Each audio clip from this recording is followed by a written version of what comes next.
Hello and welcome to another edition of Metis Warrior here with Timothy and Alexandria. Hello everybody. So today we're going to delve into the horrors that's happening in the Siloam Mission, and we're going to have a former employee speak out against some of these horrors and these acts against our elders there and against the indigenous people there. Her name is Delvina, and what was she? Delvina was her capacity is a former Siloam Indigenous Spiritual Care Worker.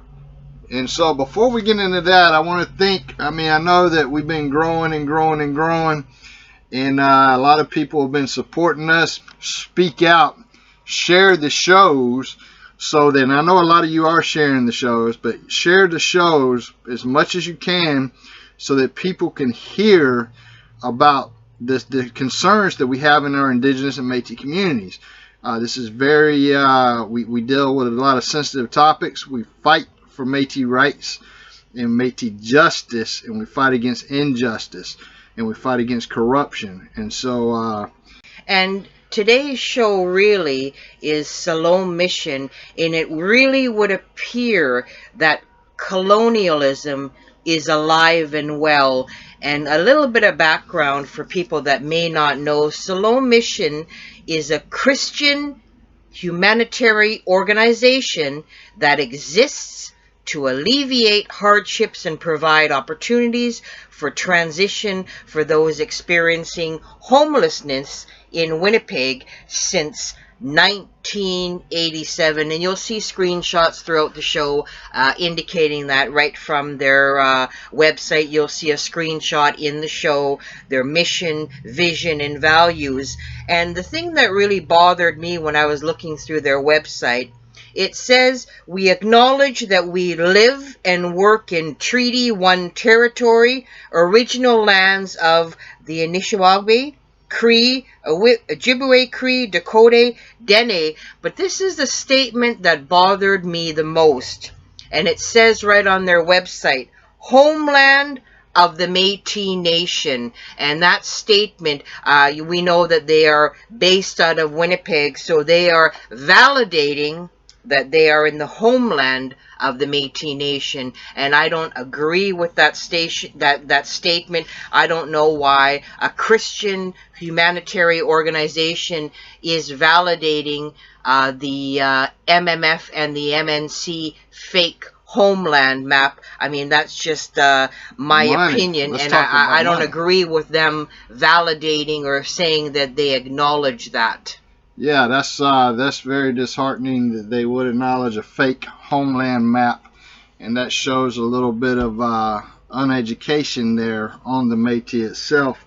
And we know that map's been financially motivated, 100% financially motivated. And I do want to say something. Siloam Mission has actually helped a lot of people. But what you got to understand here is when an organization gets money to help people, you better bet they are going to help people, but not to the extent that they should be doing things. And then we're going to get more into it because we're going to speak to the former employee, Delvina. So before we call Delvina back, I think let's let our listeners know what really spurned all this. There's a January 6, 2001 article, and part of the article you'll see a screenshot throughout the show.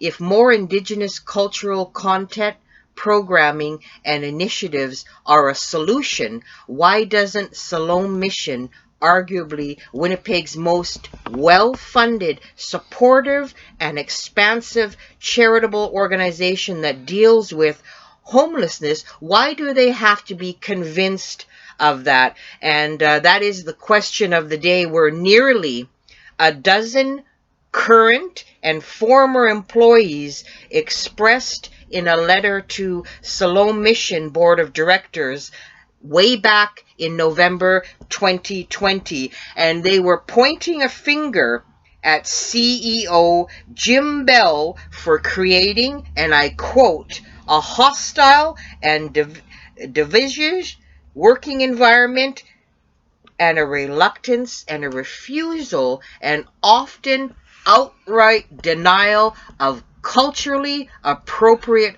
programming. So in a nutshell, folks, Siloam Mission is being accused of not providing culturally appropriate programming. And you have to understand 95% of their clients are Indigenous, so to not have that. In the letter, the staff pointed out that Bell, again, who is the CEO, limited and denied Indigenous practices such as smudging, drumming, inclusion of Indigenous speakers in their programming.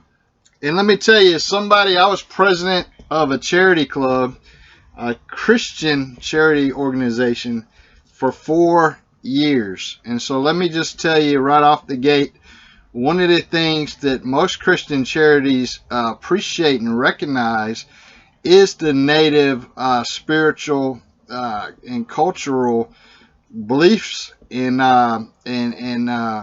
beliefs and rituals. And so with that being said, we got to understand that why would this organization deny that to people? I just don't understand it. It does not speak to Christianity from the point that I'm at as a Christian. And I have a trouble dealing with that myself. So we're about to call Delvina right now.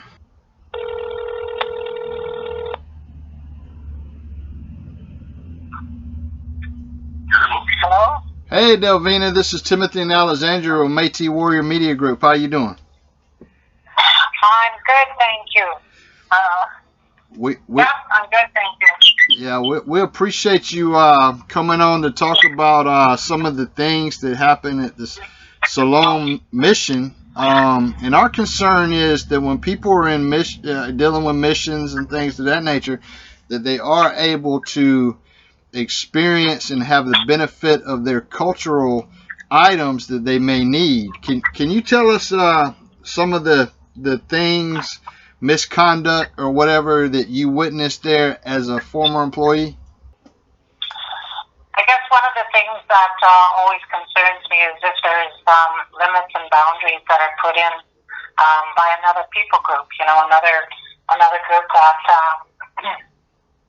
are of different faith possibly, but also of different cultural identities. So some of the things that I guess were concerning for me were when, if we wanted to smudge for something, for some of the, not at all events, but at some events, they were uncomfortable with letting us do that. And the other thing was just having a building, such a huge building, having the resources that they do have, not having employees also, that are in leadership roles, or the equity of employers to the amount of Indigenous community people that, are part of the larger community at whole. So there was those kind of things that are still happening and were happening at that time. There was always, there was a little bit of leeway in regards to being able to do some teachings. We would do a lot of teachings and with the community itself, and then also doing some teachings with the staff. It was always a little difficult because there was never really the proper ceremony grounds or areas that we could smudge or that we could do, the full amount of things that we really needed to do. So that was concerning. There were some things that we had to really put limits on. We didn't have a place or a space to house our drum, and so that the community could take care of it. It's important to have, our drum placed in a place where it's able to be well taken care of. And, those kind of things were things that were limited for us, and we never did have a safe place, to be able to keep our drum in a good way, the way that we need to. Now let me ask you something. How long did you work at Siloam Mission? I was there for almost 2 years, not quite. And and I was only half time. But there was different areas of definite disrespect that occurred, and some of that was just a colonial type of thinking. Some of that was based on the lack of relationship with us and understanding who we are as Native people, as Indigenous people, and our ways. So I was out there within the community and frontline, and so we have a large amount of community members that are there, and then we have a large amount of staff that were there. And not everybody, everybody has their different strengths in their different areas, but there was certainly some things that could have been learned more efficiently, and given us opportunity to be able to teach a lot of the things that we really needed to teach and build this relationship of reconciliation and build a relationship, that's based on respect, build a relationship that's based on truth and reconciliation. So.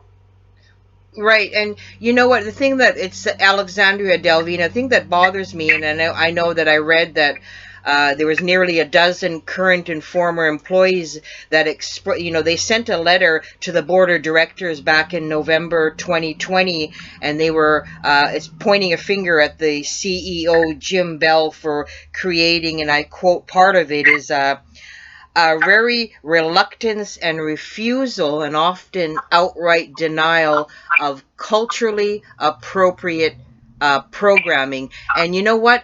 That really, really bothers me. And before I let you answer, I'm going to tell you why. I'm an Indigenous woman from Winnipeg, and I've visited doing research various shelters, and I'm not going to name the shelter, but this shelter wasn't an Indigenous shelter, but they were able to accommodate having a room for the ladies that wanted to smudge, and they didn't have a problem doing that. They had a big building as well. None of the staff was Indigenous, but they were able to accommodate that spiritual belief, and I find it very sickening that Jim Bell or the board of directors can accommodate that. And it also had said that a major problem is that the CEO Bell, he doesn't really have a correct interpretation of Indigenous culture. And what bothers me, we all know that where they're located in Winnipeg,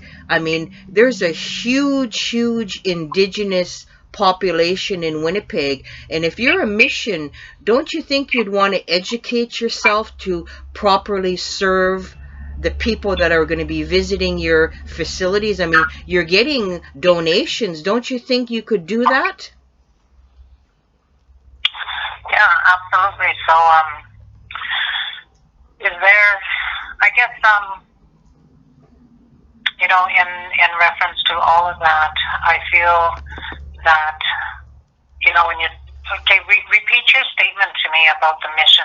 As a mission, being able to accommodate. I guess the one thing is, we can look at culture and we can look at, people's different ways, different belief systems and different things like that. But at the root of it all, I really believe that this is about a person's identity and another, a huge part of our healing as Indigenous people. Right. So it is about recognizing that, we are created as whatever tribe, whatever we come from, whether it's Cree, Ojibwe, Saulteaux, but this is also treaty land, and for organizations, regardless of what they are, whether, institutes, for them to sign on to certain documents, which, people have made huge and a long time of research and put things out there for everybody to learn from. To me, if you're signing on that, then you are obliged and you should be held accountable. You should be held accountable for what you are doing, but also what you're not doing. There are a lot of essential services that, yes, they do provide, but the other big, huge part of what we absolutely need, and I believe all people across the board need to know, is that they are good, that they have gifts, that yes, your ways, your languages, are a huge, huge part of what our identity has to do with in our culture. And if people diminish that and they don't acknowledge it in this day and age, and their responsibility within all of this, to me, that's a huge, huge, huge red flag. It's a huge concern. I completely agree with you. And again, how they're contradicting themselves is, I got this off their website, where they say right on their website, we acknowledge that we live and work in Treaty 1 territory. If they're acknowledging that, then why are they not allowing people that use their facility to have culturally, Indigenous cultural programming, and not being able to smudge, drum, and even have Indigenous speakers? So what they're telling the public is they're putting that on their website, that they acknowledge that they work and live in Treaty 1, yet inside, once you pass those doors, you're not allowed to be who you are. And the one thing about it is that, when I was working there, I would do smudging, but most of it I had to do outside, or I'd have to do it very, very carefully, within a side room. We did have sweats that were off the grounds and they were out of the city, and we had those twice a month. So there are some things that are in place, but behind the scenes also there was a lot of things that should be much, much larger. And one of the things that really concerns me too is that the amount of Indigenous staff that have left within the last year and a half or more, is huge. And so why are they not having a discussion, with those Indigenous former employees, for whatever reason? Because, we were the ones that we had the relationship with the community in a much larger way, because we were frontline. We carried the story, we carried the teachings, we carried so much, And the other part of this is that the community really, really needs to have a voice. They really need to be given a legitimate, a valid voice. They are the true stakeholders. People tend to think that it's, about the fundraisers and that, and there's a huge amount of that, but it really, really is about the community and what they say. The research and everything is out there. The numbers are out there. I don't know why evaluations and all that need to happen again, but what I really believe needs to happen is that you can walk in there and you can see, our own people in leadership roles making these decisions, not being told, that this is the decision that is being made. There's no representation by Indigenous people right within the board right now. Mm-hmm. And so if they're going to make these decisions, then to me, I'm saying, everybody has followed this leadership for a very long time. There has not been any significant change. When you have the funds and the resources at your fingertips like that, I have no idea why a position like mine would not have been full-time a long time ago.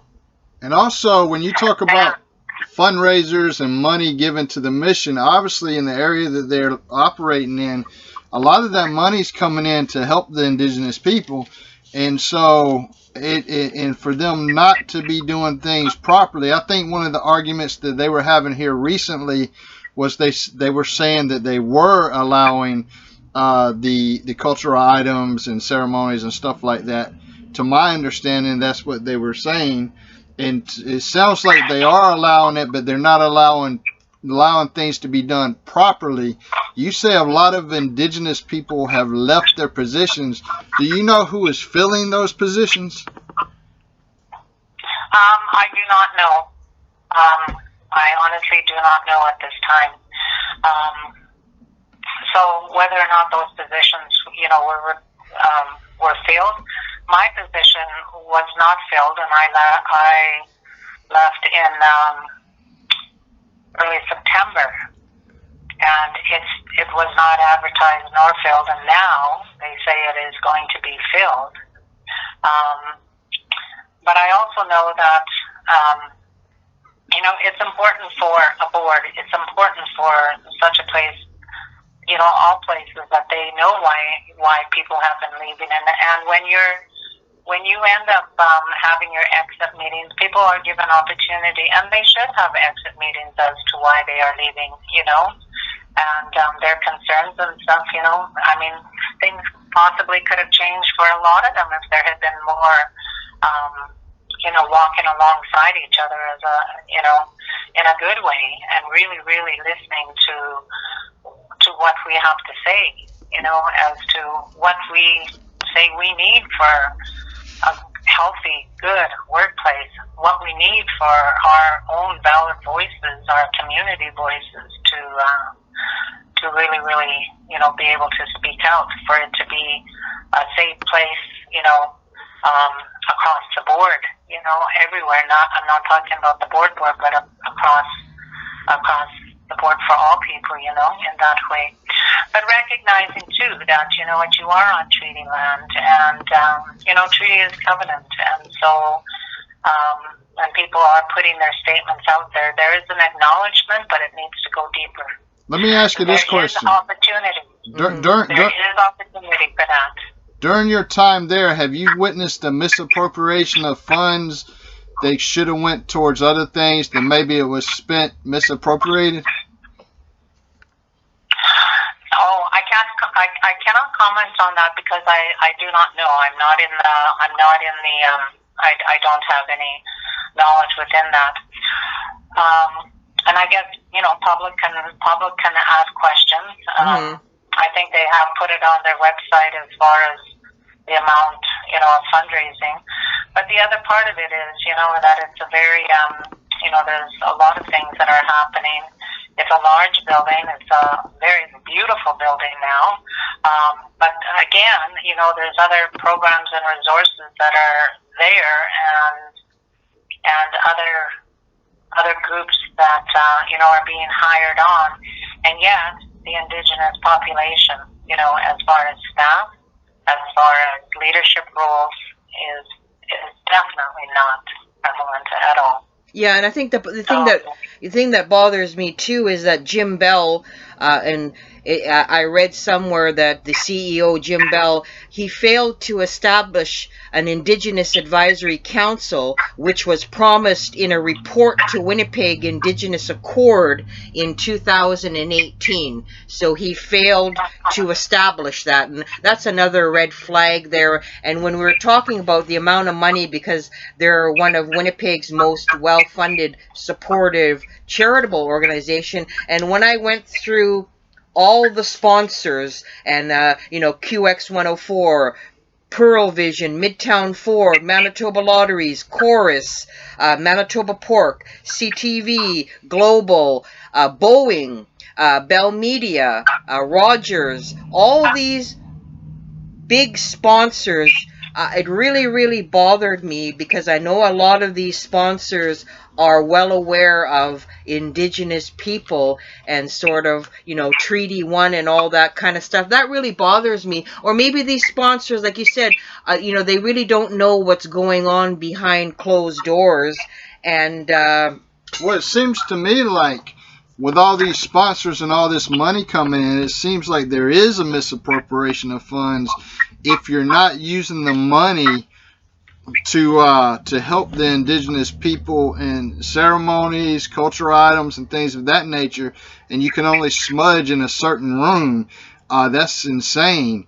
And so these companies that are sponsoring Siloam Mission should be aware that they think they're donating and sponsoring and helping Indigenous people, when the reality is that there's no appreciation and there's a lot of disrespect towards the Indigenous people. And again, I'm going to clarify that, I cannot make any comment, or will not make any comment. I can't make any comment about, about the funds. That certainly is not my area, but I am, I see what I see. I've experienced what I've experienced, and So, the whole area of, we kind of tend to focus on, there's lots of things that we should be focusing on. There's lots of things that they have the opportunity because everything is at their fingertips. But the other part is, when we're really advocating for accountability and we're advocating for substantial, relevant change, sometimes that does mean that somebody does have to step down and somebody else has to be in place. And that's one of the things that I think, people need to really think about too. It's not saying that everything, there's tendency to throw people to become defensive, because, we're saying what we are saying. But at the same time, we're not ridiculing at all about the essential things that are happening there that are good. But the other part of this is, the essential part of this is that we do have the right to be able to use. We should be able to, be able to have the practices and the teachings of our people, within there freely. And the other part is that, I've had opportunity and other people have had opportunity to do some of that teaching. But, it needed to happen more.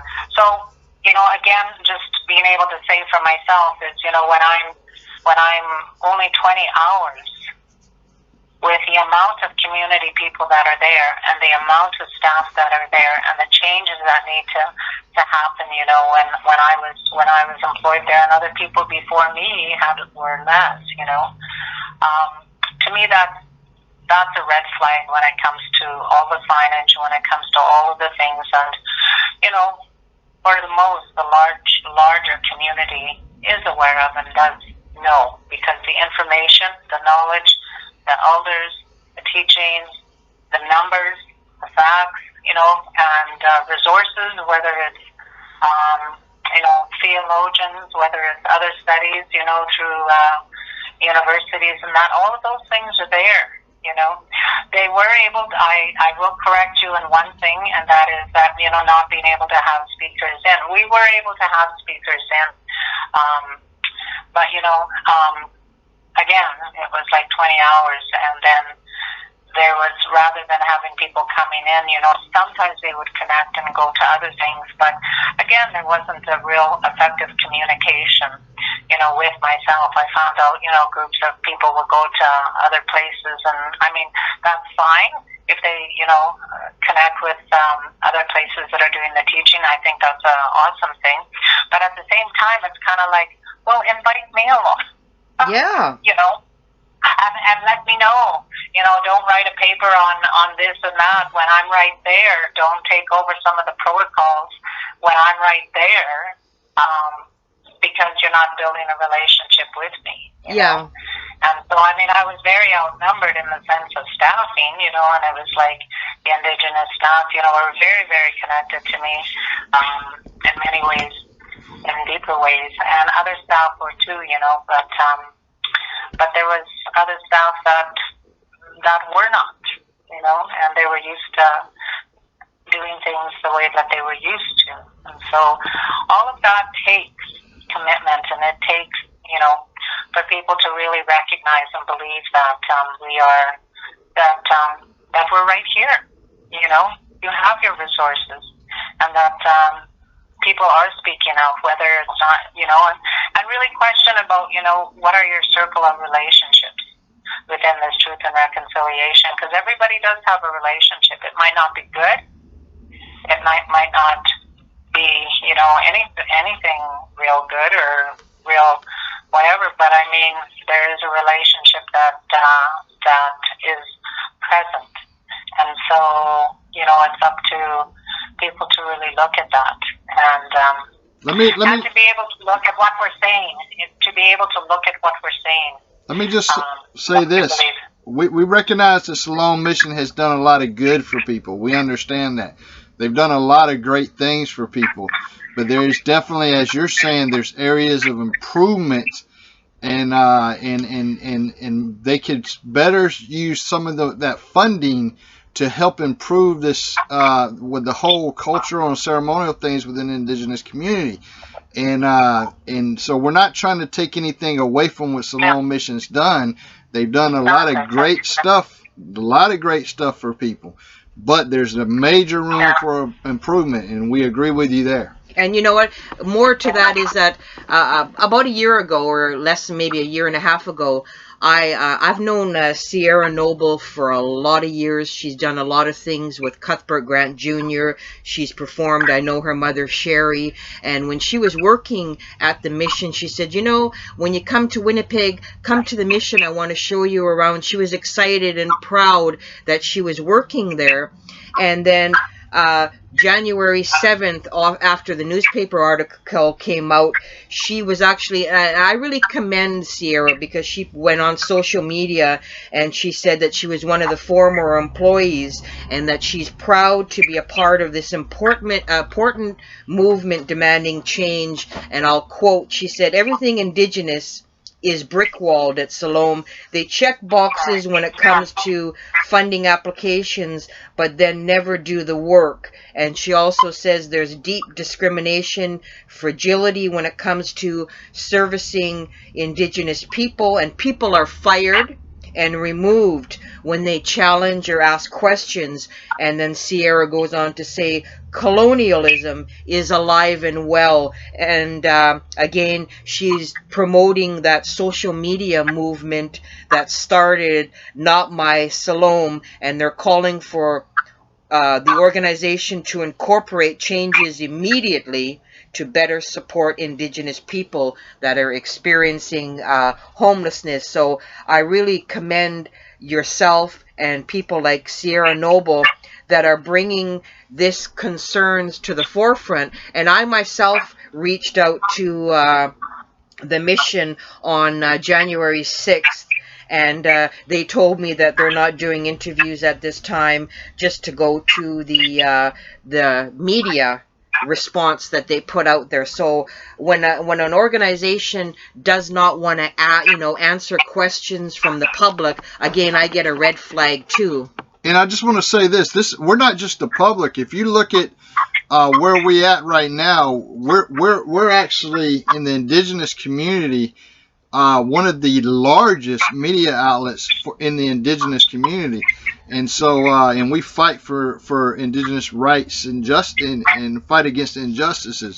So you would think that they would go to more of a colonial media outlet and give a response, but they wouldn't come to an actual legitimate Indigenous organization that supports Indigenous rights. And we're one of the largest out there, and that's kind of disheartening too.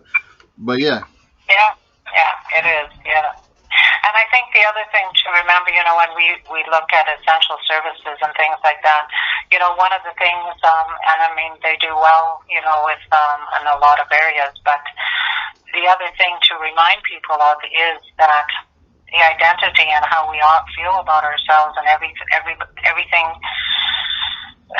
who we are and who we were created to be, that we know that is essential.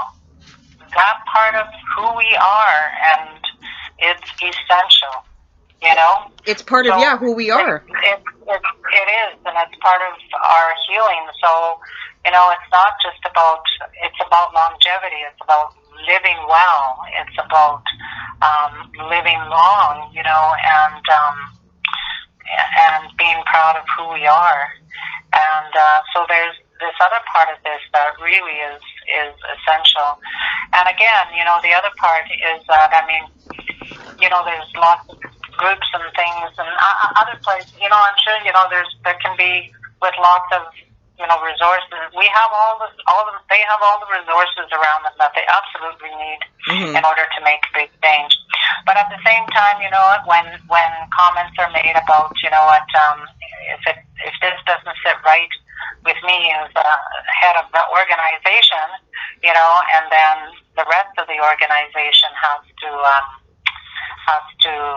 go according to that. To me, that's a red flag in the leadership.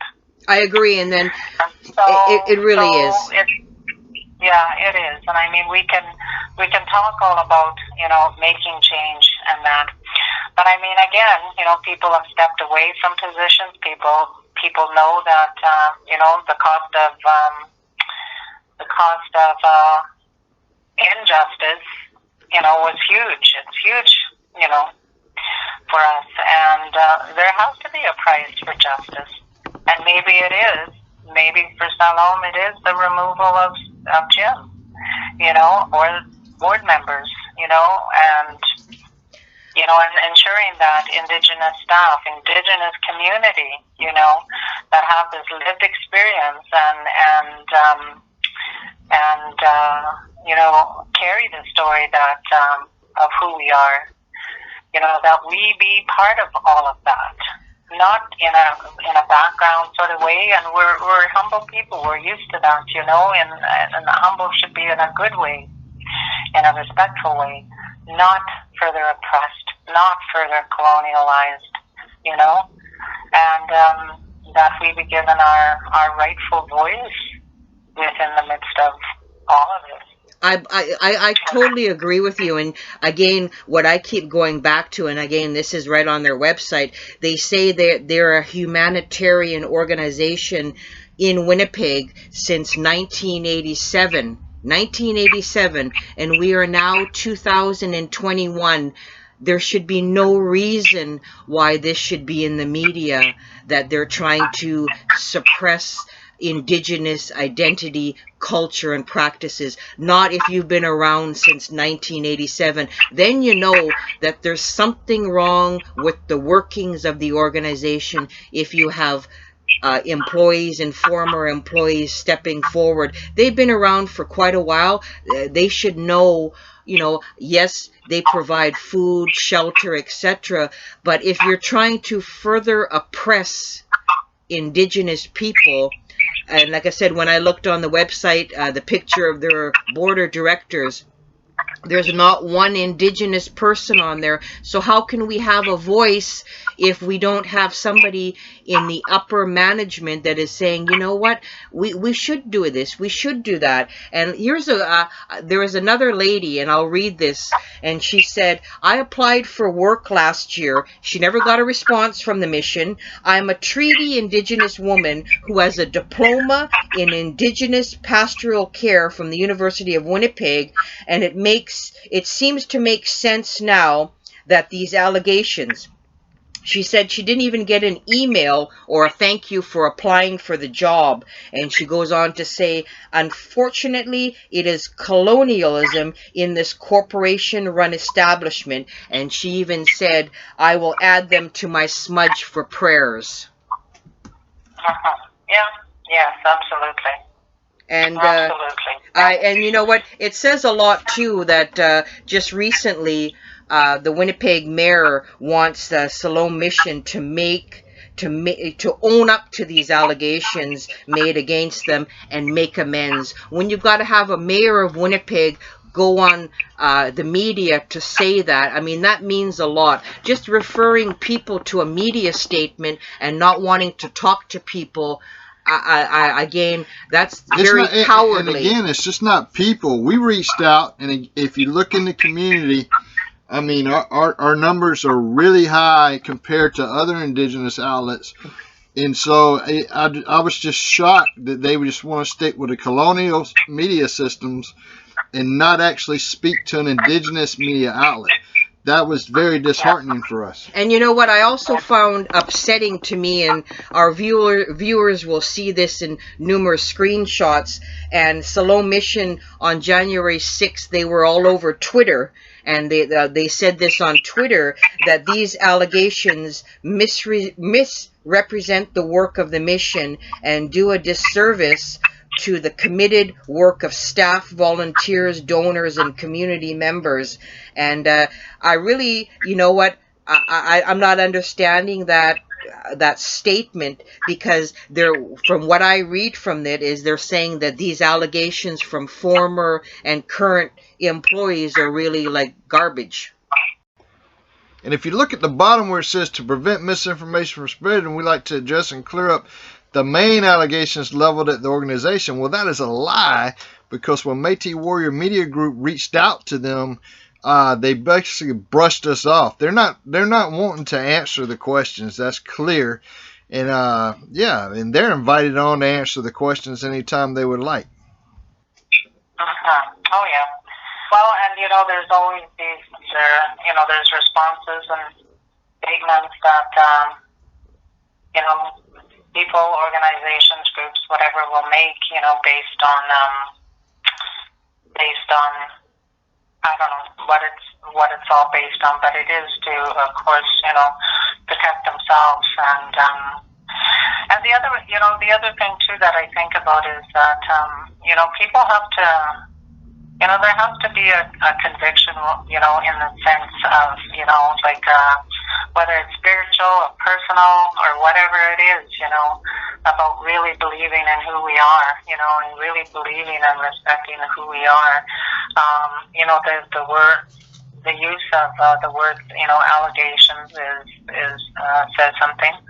I'm glad that, the mayor has said, they need to make amends, but I mean, it's so, and I guess, for me, it's important that it's not just about us asking the questions and doing that. It's about people asking the specific questions, because we're all, I mean, the larger community is and the community themselves are the genuine stakeholders, and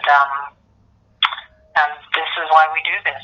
This is why it's important to advocate for the change, for our next generation, for our, for everybody, in that sense.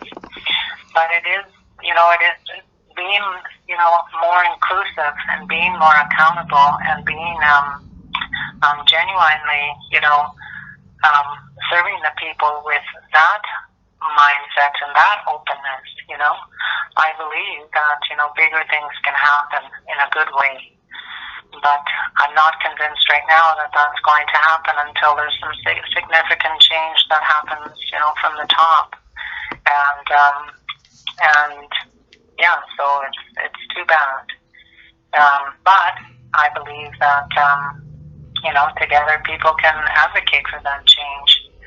And sometimes people just need to be able to step back and make make a change that in hopes of, something better for the larger people, for the larger group, Yeah, and you know what?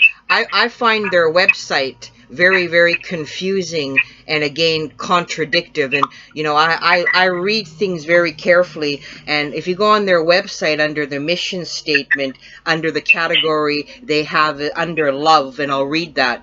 We regard all people as created equal and loved by God.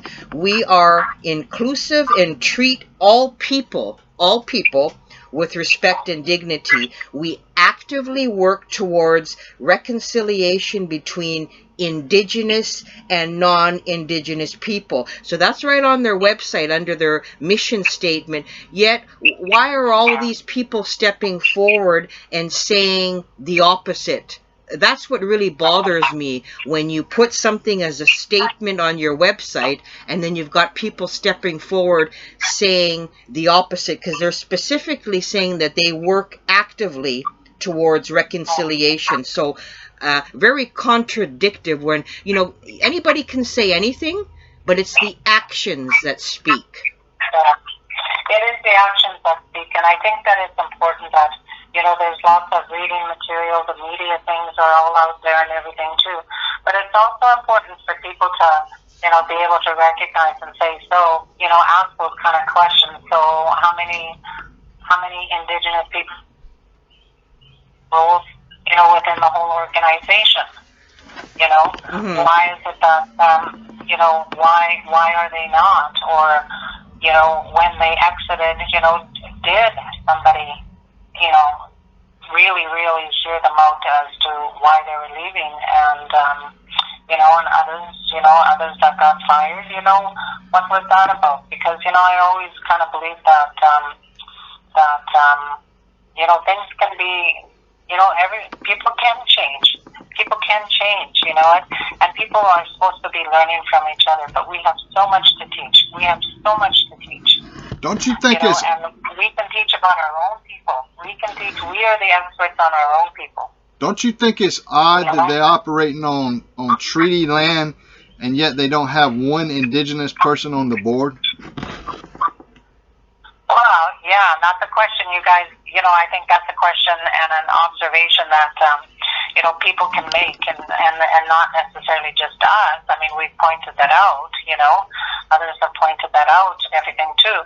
But I think it's important for, the larger community yourselves, to be able to make those comments, to be able to recognize and see that and ask those questions why. Exactly. And again, another question that needs to be asked by the public, again, why, I mean, the CEO, Mr. Bell, should be held accountable, again, when he failed to establish the Indigenous Advisory Council, which was promised in a report to the Winnipeg Indigenous Accord in 2018. People should be asking, why did he fail to establish that council? That's another question when you're telling people that we acknowledge that we live and work in Treaty 1. So how did he allowed to get away with that for, 2 years and give him a slide? Yeah, and so those are good questions for you guys to be able to ask. I think those are important and really, really relevant. Wrap it up, and we appreciate you joining the show and shining a little bit of insight on what you personally witnessed while you were there over the almost 2 years you were there. And so, yeah, we appreciate you joining us and speaking out, and we need more people to speak out. We really appreciate you taking time, and I know that you were the former Indigenous spiritual care worker for our listeners at Siloam Mission, and change has to happen, and thank you for speaking with us. It really giving a voice to some of the concerns. We thank you. We appreciate it. Thank you. Thank you. Have a good day. All right, you're welcome. Enjoy your bread. Okay. Bye. All right, thank you. Okay, bye-bye. So that was Delvina.